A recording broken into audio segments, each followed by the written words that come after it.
নমস্কার বন্ধুরা, রাধে রাধে, আসসালামু আলাইকুম। আপনারা দেখছেন সামরিক খবর ইন্ডিয়া। আজ আমরা আলোচনা করব এমন এক বিষয় নিয়ে যেটা দুই দেশের মানুষই বর্তমানে অনুভব করছে। বাংলাদেশ ও ভারতের সম্পর্ক কি সত্যি খারাপ হচ্ছে, নাকি সম্পর্কটা শুধু নতুন বাস্তবতার রূপ বদলাচ্ছে? 1971 ইতিহাস কখনো মুছে যায় না। বাংলাদেশের জন্ম ইতিহাসের সবচেয়ে বড় মানবিক সহযোগিতার এক উদাহরণ। 1971 সালে প্রায় 1 কোটি শরণার্থীকে আশ্রয় এবং যুদ্ধে সরাসরি অংশগ্রহণ, এটাই ভারত বাংলাদেশ সম্পর্কের ভিত্তি। এই অধ্যায় বাংলাদেশের মানুষও ভুলে যায়নি, ভারতীয়রাও একে গর্বের সঙ্গে স্মরণ করে। সমস্যা ইতিহাসে নয়, সমস্যা বর্তমান ব্যবস্থাপনায়, সমস্যা বর্তমান নতুন প্রজন্মের ভাবধারণায়, সমস্যা রাজনৈতিক প্রেক্ষাপটে। বাংলাদেশ ও ভারত সম্পর্কে কেন সাম্প্রতিক বছরগুলিতে দ্বন্দ্ব বেড়েছে, এর কারণ অনুসন্ধান করতে গেলে প্রথমে যে কারণটি আসে সেটি হলো সীমান্ত বাস্তবতা ও মানবিক চ্যালেঞ্জ। বাংলাদেশ ভারত সীমান্ত বিশ্বের দীর্ঘতম ও জটিল সীমান্তগুলির একটি অন্যতম, প্রায় 4100 কিলোমিটার। 2023 সাল থেকে দুই দেশের সীমান্তে চোরাচালান, গরু পাচার ও মানব পাচার দমনে যৌথ অভিযান বেড়েছে। তবুও হতাহতের ঘটনা পুরোপুরি বন্ধ হয়নি। বর্তমান সময়েও আমরা হতাহতের ঘটনা দেখতে পাই। ঘনবসতি, অপরাধী চক্র, টাকার লোভ ও প্রযুক্তিগত সীমাবদ্ধতা এই সমস্যার কারণ হিসাবে দেখা হয়। বিশেষজ্ঞদের মতে স্মার্ট ফেন্সিং ও এআই নির্ভর নজরদারি এর সমাধান হতে পারে। এছাড়াও যৌথ সীমান্ত তদন্ত ইউনিট, শুট টু কিল পদ্ধতি নয়, নন লিথাল পলিসি বাধ্যতামূলক করা বিশেষজ্ঞদের মতে একটি সমাধান হতে পারে। দ্বন্দ্বের আরও একটি অন্যতম কারণ শেখ হাসিনা অধ্যায় ও নতুন রাজনৈতিক অধ্যায়। 2009 সাল থেকে 2024 সাল পর্যন্ত ভারত ও শেখ হাসিনা সরকারের ঘনিষ্ঠ সম্পর্ক ছিল। 2024 সালের রাজনৈতিক পরিবর্তনের পর বাংলাদেশে একটি নতুন বাস্তবতা তৈরি হয়েছে, একটি নতুন মানসিকতা তৈরি হয়েছে, একটি নতুন ধারণা তৈরি হয়েছে। অনেকের ধারণা ভারত বর্তমানে এই দলের সঙ্গে অতিরিক্ত ঘনিষ্ঠ সম্পর্ক রেখেছে। বিশেষজ্ঞদের মতে বাংলাদেশ ও ভারতের কূটনীতি হওয়া উচিত দল নয়, রাষ্ট্র ও জনকেন্দ্রিক সম্পর্ককে গুরুত্ব প্রদান করা। দ্বন্দ্ব বা বিদ্বেষের আরও একটি অন্যতম কারণ হল বাণিজ্য। বর্তমান অর্থবছরে দুই দেশের দ্বিপাক্ষিক বাণিজ্য ছাড়িয়েছে প্রায় $15 বিলিয়ন, কিন্তু বাংলাদেশ ভারতের সঙ্গে প্রায় $5 থেকে $10 বিলিয়ন বেশি বাণিজ্য ঘাটতিতে রয়েছে। নন ট্যারিফ ব্যারিয়ার, সীমান্ত কাস্টমস জটিলতা, বাণিজ্যে ঘাটতি এই দ্বন্দ্ব বা বিদ্বেষের একটি অন্যতম কারণ হতে পারে। বিশেষজ্ঞদের মতে সমাধান হলো বাংলাদেশি পণ্যের জন্য ভারতের গ্রিন করিডর ওপেন করা, বাংলাদেশ ও ভারত যৌথভাবে যৌথ শিল্প পার্ক ও লজিস্টিক হাব তৈরি করা, SAFTA এর পূর্ণ বাস্তবায়ন ও সর্বশেষে বাংলাদেশের ভারতের প্রতি আস্থা বজায় রাখা।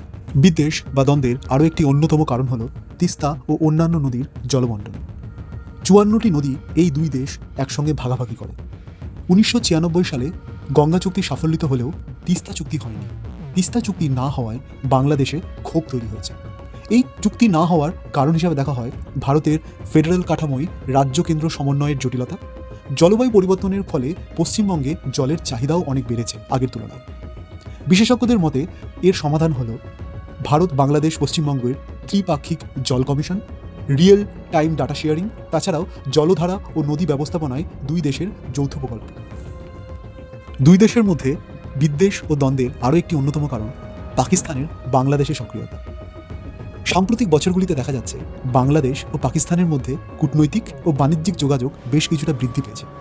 বর্তমানে পাকিস্তানের সঙ্গে বাংলাদেশের সরাসরি বাণিজ্য, প্রতিরক্ষা সংলাপ ও ভিসা সহজীকরণ নিয়ে আলোচনা হয়েছে, যা স্বাভাবিকভাবেই ভারতের নীতি নির্ধারকদের দৃষ্টি আকর্ষণ করেছে। ভারতের দৃষ্টিতে পাকিস্তান দক্ষিণ এশিয়ার নিরাপত্তা কাঠামোই একটি স্পর্শকাতর ইস্যু।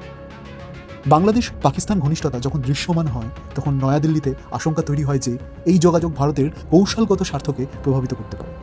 অন্যদিকে বাংলাদেশ এটিকে দেখে একটি স্বাধীন ও বহুমাত্রিক পররাষ্ট্রনীতির অংশ হিসাবে, যেখানে তারা কোনো দেশের বিরুদ্ধে নয় বরং সবার সঙ্গে ভারসাম্য বজায় রাখতে চাইছে। বিশেষজ্ঞদের মতে এর সমাধান হলো ভারত বাংলাদেশের মধ্যে নিয়মিত স্ট্র্যাটেজিক ডায়ালগ মেকানিজম তৈরি করা, প্রতিরক্ষা ও নিরাপত্তা ইস্যুতে আগাম নিজেদের মধ্যে তথ্য বিনিময় করা। দুই দেশের মধ্যে দ্বন্দ্ব ও বিদ্বেষের আরও একটি অন্যতম কারণ হল ধর্মীয় ও সাংস্কৃতিক ধারণা। বাংলাদেশের আভ্যন্তরীণ সাম্প্রদায়িক ঘটনাগুলো ভারতের সংবেদনশীলভাবে প্রতিফলিত হয়। ঠিক অন্যভাবে ভারতের আভ্যন্তরীণ ঘটনাগুলো বাংলাদেশের কাছেও সংবেদনশীলভাবে প্রতিফলিত হয়। এর কারণ হিসাবে দেখা যেতে পারে দুই দেশের মিডিয়ার একমুখী উপস্থাপন, তাছাড়াও বিভিন্ন সামাজিক মাধ্যম যেমন ফেসবুক, হোয়াটসঅ্যাপ, টুইটার, ইউটিউবে ফেক নিউজ, ভুল তথ্য ছড়ানো, লাখো লাখো কমেন্ট লাইকের মধ্যে দিয়ে ফেক নিউজ, ভুল তথ্য সাধারণ মানুষের কাছে পৌঁছে দেওয়া এই দ্বন্দ্ব বা এই বিদ্বেষের কারণ হিসাবে দেখা যেতে পারে। এর সমাধান হিসাবে বিশেষজ্ঞরা বলছে যৌথ মিডিয়া ফোরাম তৈরি করা। জানি না যেটি সম্ভব কিনা, তবে হলে খুবই ভালো হয়। যৌথ মিডিয়া ফোরাম, তাছাড়াও যুব ও সাংস্কৃতিক বিনিময় কর্মসূচি তৈরি করা, মানুষ মানুষ যোগাযোগকে আরও জোরদার করা, ভিসা বাতিল না করে ভিসাকে আবার নতুনভাবে চালু করা। অবশেষে বলতে পারি, ভারত বাংলাদেশ বিরোধী নয়, বাংলাদেশও হয়তো ভারত বিরোধী নয়। সমস্যা এসেছে, সমস্যা আসতেই পারে ব্যবস্থাপনায়, যোগাযোগে ও সমতার ঘাটতি থেকে। কিন্তু ৭১-এর বন্ধুত্ব শুধু ইতিহাসে নয়, ভবিষ্যতেও শক্ত ভিত্তি হয়ে থাকবে। যুদ্ধ কখনো কোনো সমস্যার সমাধান হতে পারে না, যুদ্ধ সমস্যার শুরু। যদি আমার প্রতিটা ইস্যুতে স্বচ্ছতা, সমতা, পারস্পরিক শ্রদ্ধা এই ৩টে নীতি মেনে চলি, তাহলে আমার চ্যানেলকে লাইক, সাবস্ক্রাইব করতে ভুলবেন না। জয় হিন্দ, জয় Bangla, have a good day.